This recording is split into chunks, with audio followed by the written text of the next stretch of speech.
बोलिए जगन्नाथ महादेव की जय। श्री रामचंद्र भगवान की जय। श्री बालकृष्ण लाल की जय। कुलदेवी मात की जय। पवन सुत हनुमान की जय। सद्गुरु भगवान की जय। अपने अपने गुरु महाराज की जय।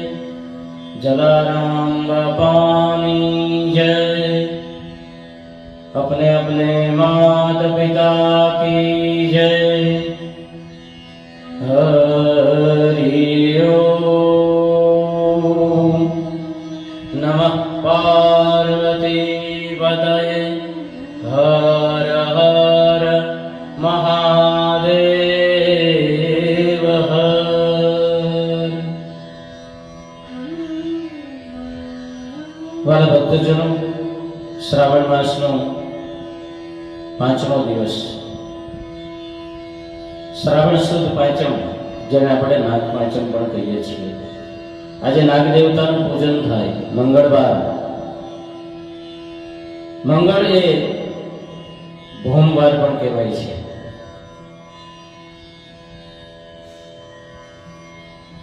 ધરણી ગર્ભ સંભૂતમ વિદ્યુત કાંતિ સંપ્રભમ કુમારમ શક્તિ હસ્તમ ચત્તમ મંગલમ પ્રણમામ્યહમ. આવા મંગલ દેવતાને પણ વંદન કરીએ. મહાદેવનો મહિનો, નાગ પાંચમ, મંગળવાર, 5મો દિવસ. નાની એવી કથા આપણે આજે સાંભળશું. ઘણી વખત આપણને વિચાર થતો હોય કે શિવ મંદિર અને એમાં નંદી કહેતા જે આગળ પોઠિયો છે એ શા માટે? તો આજ કથા એની સાંભળીશું. આવો મંગલાચરણ કરીએ. ગજાનનં ભૂતગણાધિસેવિતં કપિતજંબુફલચારુભક્ષણં ઉમાસુतं શોકવિનાશકારકં નમામિ વિઘ્નેશ્વર પાદ પંકજમ.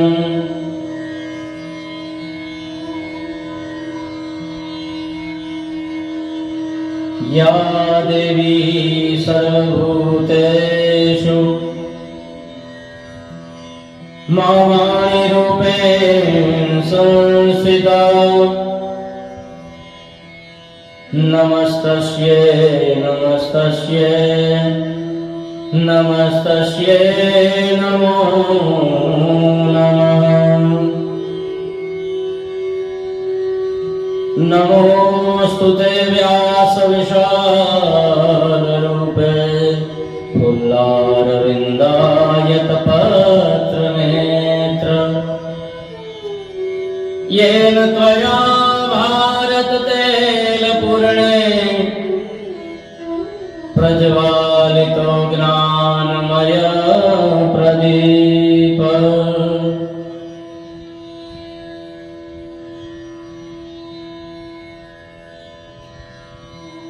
અંજની સુતાય વિદ્મહે પવનપૂતાય ધીમહિ તન્નો હનુમંત પ્રચોદયાત.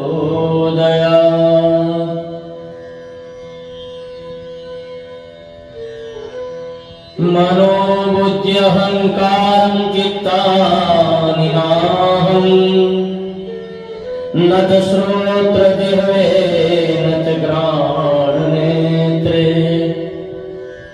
ન ચ વ્યોમ ભૂમિર ન તેજો ન વાયુ ચિદાનંદ રૂપ શિવોહમ શિવોહમ चिदानन्दरूपं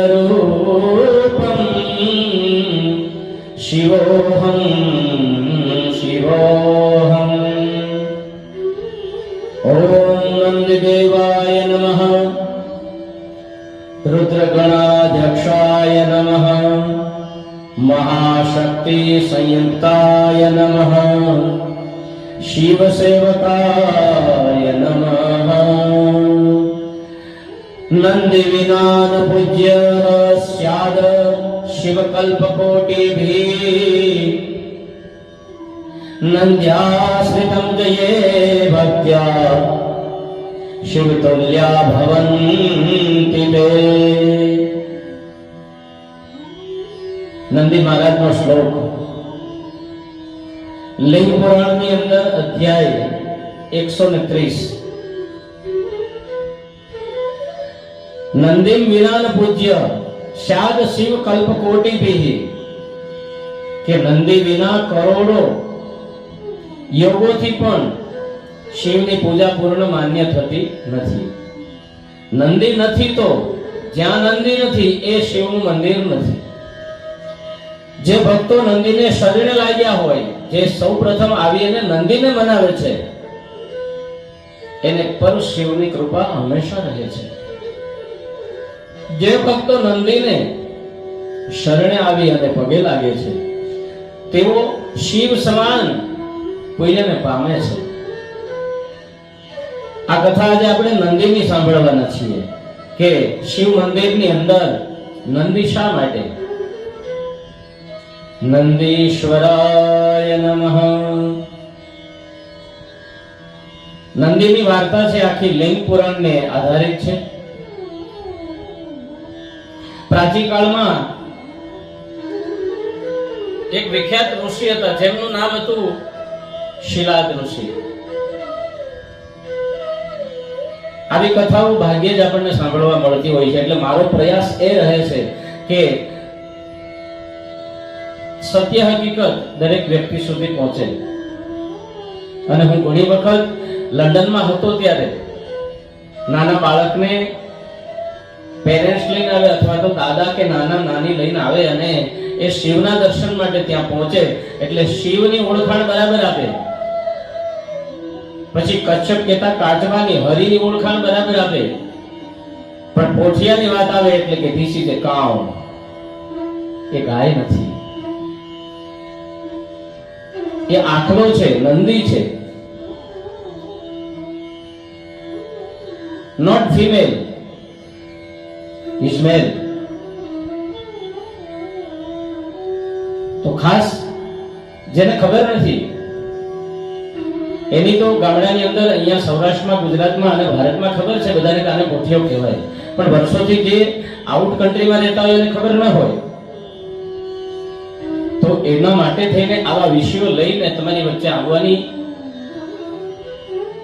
મારી આ કોશિશ છે, એને સહર્ષ સ્વીકારજો। કારણ કે મારું કામ છે કે સાચી હકીકત અને શિવ છે એ જીવ સુધી પહોંચે। મારે કોઈ પાસેથી કંઈ નથી જોતું, ઘણું કીધું છે ભગવાન અને આપતો જ રહે છે। આ કથા કોઈ અર્થોપાર્જન માટે નથી, કારણ કે જે વસ્તુ પડેલી છે, મારામાં પડેલી છે, મને આવી ઉત્સુકતા છે, એ એકલો બેઠો બેઠો શા માટે હું ખાઉં? વિદ્યા છે વહેંચવાથી વધે છે, તો હું આજે તમારા સુધી આ કથા પહોંચાડીશ તો મને શું ફાયદો થશે? મને બહુ ફાયદો થશે। તમને એની કેટલી અસર થઈ છે મને ખબર નથી, પણ આ કથાઓથી મને બહુ મોટી અસર થઈ છે, કારણ કે આ કથા કરવા માટે થઈને મારે એનું પ્રિપેરેશન કરવું પડે, અને એ પ્રિપેરેશન છે એ કોનું છે? તો કે શિવનું છે, મહાદેવનું છે, જાગન્નાથનું છે। એટલે સતત હું એના મય, આ શ્રાવણ મહિનો મારો એના મય પસાર થાય। એટલે હું માળા કરતો હોઉં, જપ કરતો હોઉં કે જે કંઈ કરતો હોય, પઠન કરતો હોય, તો એ દરમિયાન મારે કથામાં કેવી રીતે નાના એવી કથાને ટૂંકમાં કેવી રીતે સમજાવવી, આ બધું લિંગ પુરાણ ને બધું લઈ બેઠો એમાંથી થોડા થોડા ટુકડા કરી અને હું આપની સમક્ષ આ કથા પીરસી રહ્યો છું. પ્રાચીન કાળમાં એક વિખ્યાત ઋષિ હતા જેમનું નામ હતું શિલાદ ઋષિ. તેઓ પોતાના જીવનની અંદર વૈવાહિક એટલે કે લગ્ન સંબંધથી બંધાયેલા નહોતા. વિવાહિક એટલે વિવાહ નહોતો કરેલો અને પોતે સંપૂર્ણ તેજસ્વી હતા. એક દિવસ એમને વિચાર આવ્યો કે ઘણા વર્ષોથી તપ કરું છું અને આ બધા જ તપના આધારે મને સર્વ સિદ્ધિઓ મળી ગઈ છે, પણ હવે મારી પાસે જો કોઈ પુત્ર હોય તો કેવું સારું, અને એ પણ કેવો પુત્ર તો કે જે અમર હોય, અજય હોય અને શિવનો પરમ ભક્ત હોય, તો મારું પણ અને મારા પુત્રનું પણ જીવન ધન્ય બની જાય. એટલા માટે ફરીથી પાછો એને તપની શરૂઆત કરી, આરંભ કર્યો. વર્ષો સુધી યમ, વરુણ, અગ્નિ, વાયુ વગેરે દેવતાઓ છે એ વર્ષો સુધી તપ કરવા છતાં પણ ખુશ ન થયા, પ્રસન્ન ન થયા. એટલે અંતે તેઓએ મહાદેવ શંકરને તૃપ્ત કરવાનું વિચાર્યું. અને કેવા શિવ? असतगिरी समस्यात जलम सिंधु पात्रे सुरतर वर्षाखा लेखने पत्र मुरवे लिखित यदि ग्रहीत्वा शारदा सर्वकालम तदपित गुणानां ईश पारंगयाति. મહાદેવ કેવા છે? અસિતગીરી સમસ્યા કદ જલમ સિંધુ પાત્રે સુરતર વર્ષાકા લેખની પત્ર મુરવી. અને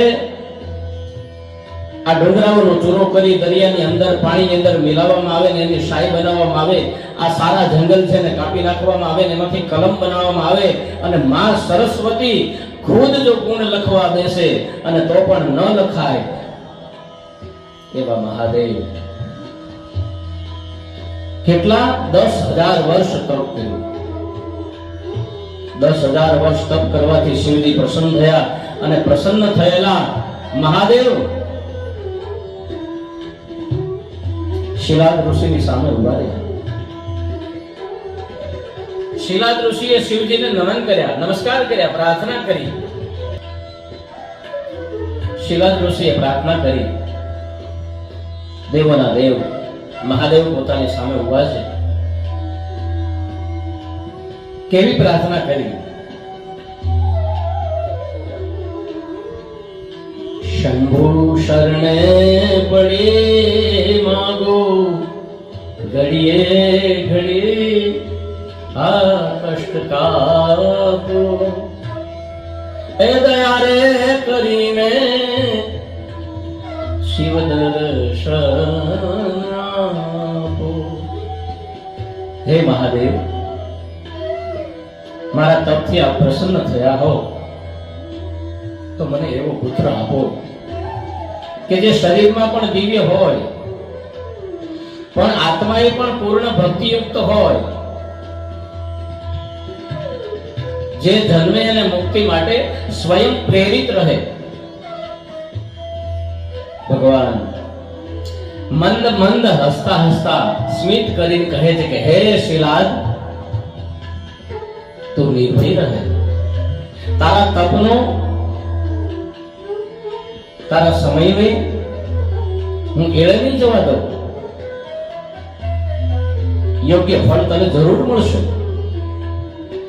તું યજ્ઞ કર અને યજ્ઞમાંથી તને પુત્રની પ્રાપ્તિ થશે. જો નથી સ્ત્રી નથી પુરુષ, આપણે અત્યારે બેબી ટ્યુબ માંથી બાળક જન્મે તો કે આપણે કહીએ શોધ કરી, પણ આપણો આ આદિ અનાદિ કાળથી શિવ છે યજ્ઞ કુંડમાંથી બાળકને ઉત્પન્ન કરી શકે છે. શિલાદ ઋષિએ યજ્ઞનો આરંભ કર્યો. આહુતિ આપતા જાય, સ્વાહા સ્વાહા બોલતા જાય. અચાનક ધૂમ્રની શેરો અને પ્રજ્વલિત અગ્નિ છે શાંત થયો અને એમાંથી એક કોમળ બાળક ઉત્પન્ન થયું. બાળક રડતું નથી.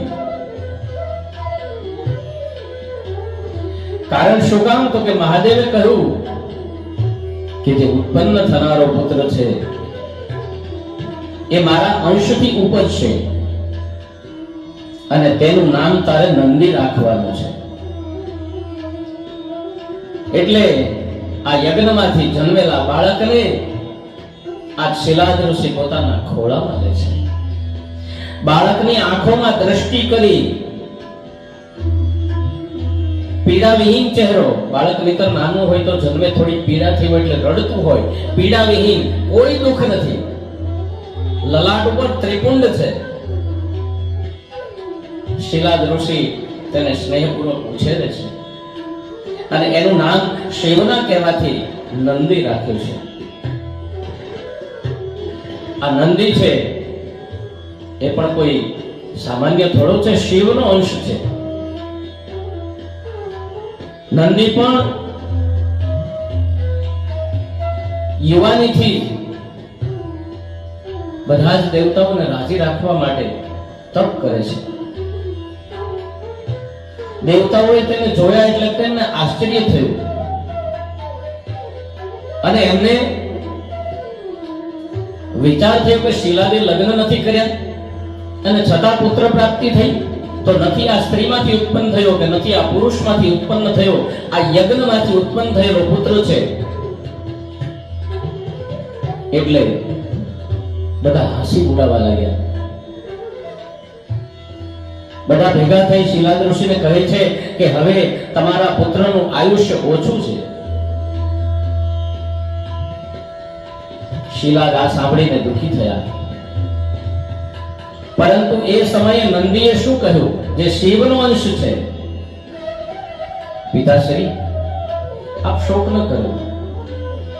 હું મારા પરમ ઈષ્ટ મહાદેવના શરણે જઈશ.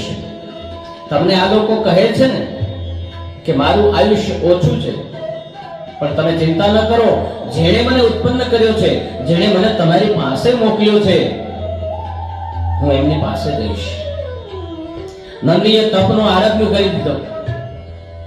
ઓમ નમઃ શિવાય, ઓમ નમઃ શિવાય, ઓમ નમઃ શિવાય.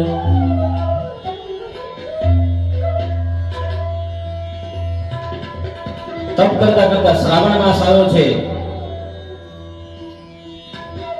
મેઘની વર્ષાઓ અનરાધાર થઈ રહી છે અને વરસાદ વચ્ચે કેદાર ક્ષેત્રમાં જઈ અને 700 વર્ષ સુધી ઘોર તપ કર્યું છે નંદીએ. ભગવાન શિવનો દૂધથી અભિષેક, બિલીપત્ર ચડાવે, શિવની આરાધના કરે. અંતે ભગવાન શિવ પ્રસન્ન થયા અને કહ્યું, હે નંદી, તું મારા અંગ સમાન છે, તું મારો નિકટતમ છે. આજથી તું મારા વાહન તરીકે માન્ય થશે. તું નંદીશ્વર કહેવાશ.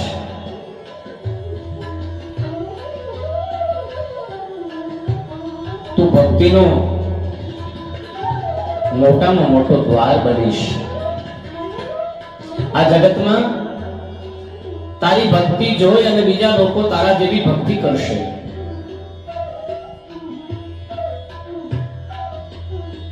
શિવજીના વાહનથી આ નંદી છે એ ખુશ થયો છે. પણ શિવજીના દ્વારપાળમાં આ શિવજીનો જે દરબાર છે એના જે દ્વારપાલક, સૌ પ્રથમ દર્શન આપનાર કોઈ હોય તો એ બને નંદી તો કેવું સારું.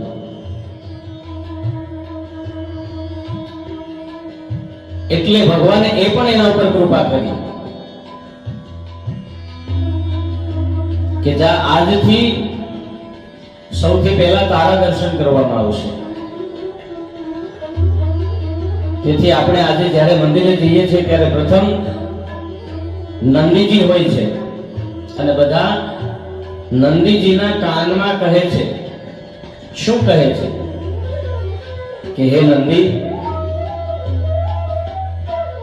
પોતાની જે કઈ મનોકામના હોય એ નંદીને કહે છે અને નંદીને કહે છે કે તું શિવને કહેજે. કારણ કે ડાયરેક્ટ જેનાથી થતું હોય એની પાસે જવાય. શિવજી જલ્દી કોઈનું સાંભળતા નથી, પણ નંદી દ્વારા કહેવામાં આવેલું હોય એ તરત શિવજી સાંભળે છે. એટલા માટે આપણે નંદીને પ્રથમ પગે લાગીએ, નંદીના કાનમાં કહીએ છીએ.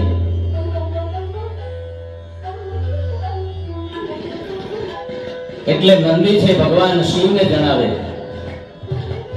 અને આપણી મનોકામના સિદ્ધ થાય. લિંગ પુરાણ અધ્યાય 46 અનુસાર નંદિકેશમ નમસ્તુભ્યમ સુરસિદ્ધ નમસ્કૃતમ ભક્તાનામ મનોકામાર્થ દર્શન પ્રાર્થયે સદા. સ્કંદ પુરાણની અંદર શિવખંડ નંદીશ્વરાય દેવાય નમઃ શિવ સખાય ચ ભક્તપ્રિયાય ભક્તાનામ વાચાલાય નમો નમઃ. નંદીની મૂર્તિ હોય ને એની પૂજા કરવી હોય તો શું બોલાય? તો કે ઓમ રીમ શ્રીમ ક્લીમ નંદિકેશ્વરાય નમઃ, ઓમ નંદીનાથાય નમઃ. નંદી શિવજીની સામે શા માટે? કથા કહે છે કે શિવજી જ્યારે તાંડવમાં હોય ત્યારે કોઈ પાસે ન આવે, એમ છતાં નંદી હંમેશા સામેથી ઊભા રહે, કેમ કે તેઓ તાંડવની ધાર સમજે છે. તેઓ શિવના જ્ઞાન, તાપ, પ્રેમ અને રોષ આ બધું છે એ સહન કરે છે. શિવજીના વચન પ્રમાણે જે ભક્ત નંદીને શ્રદ્ધાપૂર્વક નમસ્કાર કરે એટલે શિવ કહે છે કે મને નમસ્કાર કર્યા છે એમ ગણવું.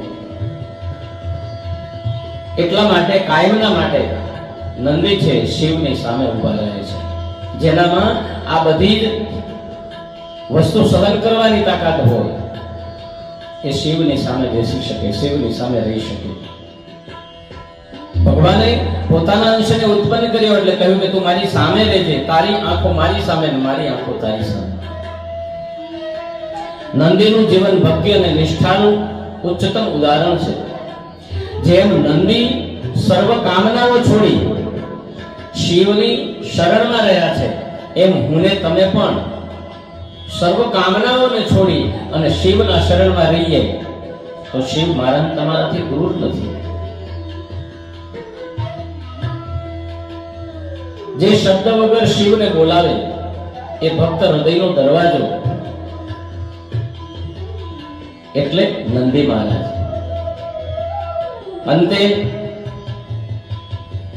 નંદિકેશમ નમસ્તુભ્યમ સર્વલોકતરં ગુરું શિવ ભક્તારં યત્તં ભક્તાભીષ્ટ પ્રદાયકં. ભાગ્યની વાત છે. આપણે ઘણી વખત ઘણા બધા દોષો બીજાને આપતા હોઈએ છીએ, પણ એક નાની એવી બીજી કથા છે. એક વ્યક્તિ ભગવાનનું સતત અને સતત જપ કર્યા કરતો, પરોપકારી, કોઈના પણ દુઃખમાં દુઃખી થાય. ધીમે ધીમે આ માણસ વૃદ્ધ થવા લાગ્યો અને વૃદ્ધ થતાની સાથે એમના બાળકોએ એને એક રૂમ આપી દીધી અને એ રૂમમાં સૂઈ રહેતો. પછી તો ચાલી શકતો નહોતો. જ્યારે પણ એને શૌચ જવું હોય, સ્નાન આ વગેરે, તો એ પોતાના પુત્રોને બોલાવે એટલે પુત્ર આવી અને એના પિતાને નવડાવે, ધોડાવે, શૌચ ક્રિયા કરાવે, જમવાનું આપે. હવે ધીમે ધીમે કરતા આ વ્યક્તિ છે વધારે વૃદ્ધ થવા લાગ્યો અને ઘણા સમય સુધી વૃદ્ધ આ ઘરમાં હોવાથી બાળકો છે એને પણ ધીમે ધીમે એના પ્રત્યે નફરત થવા લાગી. ઘણીવાર પુત્રોને બોલાવે કે પુત્રો મારે ટોયલેટ જવું છે, તો પુત્રો આવે નહીં. રાત્રિ દરમિયાન પથારી બગડેલી હોય, એ ગંદી પથારીમાં આખી રાત્રિ એને પસાર કરવી પડે.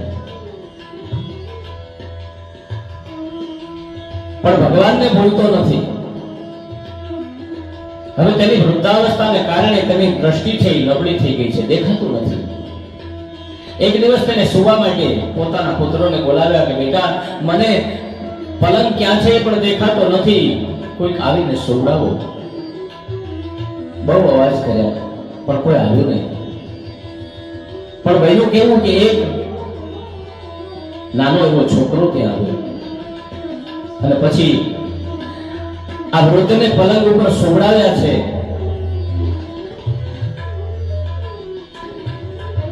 એટલે એકદમ આ કોમળ સ્પર્શ પોતાના દીકરા તો આવી રીતે કોઈ દિવસ સુવડાવતા નથી. અને બીજા દિવસે બોલાવ્યો એટલે તરત બીજી ક્ષણે આવી ગયો અને વળી એમણે પણ ફરીથી વ્યવસ્થિત રીતે એને શૌચક્રિયા, સ્નાન ક્રિયા, ખાવાનું, આ બધી જ વસ્તુ બહુ શાંતિથી અને સંપૂર્ણ રીતે પોતાની જવાબદારીથી જે માણસ કરતો એ રીતે કરી. અને પોતાના હાથની સાથે આ બાળકનો સ્પર્શ થયો એટલે આ વૃદ્ધને થયું કે આ મારો દીકરો નથી. એટલે પ્રશ્ન પૂછે છે કે મને સાચું કહો, તમે કોણ છો? મારા દીકરાઓ આવા નથી કે જે મને આવી રીતે સાચવે. પછી અંધારા ઓરડાની અંદર એકદમ દિવ્ય પ્રકાશ થયો અને છોકરાના રૂપમાં ભગવાને પોતાનું સાચું રૂપ બતાવ્યું. શિવ પ્રગટ થયા. કેવી તાકાત છે નામમાં ને જપમાં ને તપમાં. પોતાના બાળકો નથી આવતા પણ ભગવાન મહાદેવ એનામાં એવી તાકાત હતી તો એ મહાદેવ એ બાળકની પાસે આવ્યા. એ વ્યક્તિએ રડતા રડતા કહે છે કે હે પ્રભુ, તમે પોતે જ મારા નિવૃત્તિનું કાર્ય કરી રહ્યા છો. જો તમે મારાથી ખૂબ જ પ્રસન્ન હો તો મને મુક્તિ આપો. ભગવાન કહે છે કે તમે જે કંઈ દુઃખ ભોગવી રહ્યા છો ને તે તમારું ભાગ્ય છે. તમે મારા સાચા ભક્ત છો. તમે હંમેશા મારું નામ જપતા રહ્યા છો, તેથી હું તમારી સાચી સાધનાના કારણે તમારા ભાગ્યને મારી જાતે કાપી રહ્યો છું. તે વ્યક્તિ કહે છે કે મારું ભાગ્ય તમારી કૃપા કરતા મોટું છે. શું તમે તમારી કૃપાથી મારા ભાગ્યને કાપી ન શકો? ભગવાન કહે છે કે હા, મારી કૃપા સર્વોચ્ચ છે, તે ચોક્કસપણે તમારા ભાગ્યને કાપી નાખશે. પરંતુ પછીના જન્મમાં તમારે આ ભાગ્ય ભોગવવા માટે ફરીથી આવવું પડશે. આ કર્મનો નિયમ છે. તેથી હું મારા પોતાના હાથે તમારા ભાગ્યને કાપીને તમને જન્મ અને મૃત્યુના ચક્રમાંથી મુક્ત કરવા માંગુ છું. ભગવાન કહે છે કે 3 પ્રકારના ભાગ્ય છે. ધીમું ભાગ્ય હોય કોઈનું તીવ્ર હોય અને કોઈનું અતિ તીવ્ર હોય. ભગવાન કહે છે કે મારા નામનો જાપ કરવાથી ધીમા ભાગ્ય કપાય છે. સાચા સંતનો સંગ કરવાથી અને શ્રદ્ધા અને ભક્તિથી મારું નામ જપવાથી તીવ્ર ભાગ્ય કપાય છે. અને અતિ તીવ્ર ભાગ્ય તો કે અવતારના રૂપમાં આવે ને તો પણ ભોગવવું પડે છે. ભગવાન કે હું આવું ને અવતાર લઈ તો મારે ભોગવવું પડે. પરંતુ જે લોકો શ્રદ્ધા અને ભક્તિથી મારું નામ જપ રહે છે, સતત નામ જપ ચાલુ હોય, તો ભગવાન કહે છે કે હું પોતે તેમની સાથે રહું છું અને તેમના ભાગ્યને કાપી નાખું છું અને તેમને આ તીવ્રતાનો અનુભવ થવા દેતો નથી. એટલા માટે પ્રથમ ભાગ્ય બને છે અને પછી શરીર બને છે. આજની કથાને અહીંયા વિરામ આપીશું. બોલીએ જાગન્નાથ મહાદેવ કી જય. કાલે ફરીથી મળશું. આ કથાને દરેક જીવ સુધી પહોંચાડો. શિવ છે એ જીવ સુધી પહોંચે એવી મારી પ્રાર્થના છે. તો સર્વ ભક્તોને નમ્ર વિનંતી, શેર કરો, સબસ્ક્રાઇબ કરો અને બને એટલી આ કથા શેર કરી દરેક વ્યક્તિ સુધી આ શિવની કથા પહોંચે જરૂરથી. સૌને જય જાગન્નાથ.